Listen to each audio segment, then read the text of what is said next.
புதுச்சேரியில் கடந்த காங்கிரஸ் ஆட்சியில் மத்திய அரசோடு இணக்கம் இல்லாததால் மாநில வளர்ச்சி பின்னோக்கி சென்றுவிட்டது என்று முதல்வர் ரங்கசாமி குற்றம் சாட்டியுள்ளார். புதுச்சேரி பாஜக வேட்பாளர் நமச்சிவாயம் 3வது நாளாக தேங்காய்திட்டு முத்துமாரியம்மன் கோவிலில் சாமி தரிசனம் செய்த பிறகு பிரச்சாரத்தை துவங்கினார். தொகுதியின் சட்டமன்ற உறுப்பினர் பாஸ்கர் என்கிற தட்சிணாமூர்த்தி தலைமையில் துவங்கிய தேர்தல் பிரச்சாரத்தில் முதலமைச்சர் ரங்கசாமி கலந்து கொண்டு பிரச்சாரம் மேற்கொண்டார். அப்போது அவர், கடந்த காங்கிரஸ் ஆட்சியில் மத்திய அரசோடு இணக்கம் இல்லாததால் மாநில வளர்ச்சி பின்னோக்கி சென்றுவிட்டது. இந்த நிலையில் மீண்டும் காங்கிரஸ் கட்சிக்கு வாக்களித்து ஏமாற வேண்டாம். மத்தியில் தேசிய ஜனநாயக கூட்டணி அரசு அமைய உள்ளது.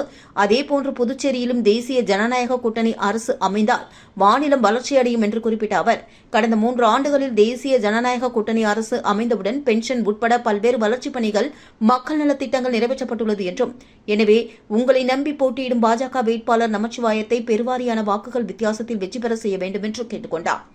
தொடர்ந்து பிரச்சார வாகனமானது தேங்காய்திட்டு, மேட்டுத்தெரு, மரப்பாலம் சந்திப்பு, முருங்கப்பாக்கம், அரியாங்குப்பம், வீராணம்பட்டினம் உட்பட பல்வேறு பகுதிகளில் மேல தாளங்களுடன் இருசக்கர வாகன பேரணி முன்னே செல்ல பிரச்சாரம் மேற்கொள்ளப்பட்டது. மேலும் ஒவ்வொரு பகுதிகளிலும் பாஜக வேட்பாளர் நமச்சிவாயத்திற்கு ஏராளமான பெண்கள் பூக்கள் தூவியும் ஆரத்தி எடுத்தும் வரவேற்பு அளித்தனர்.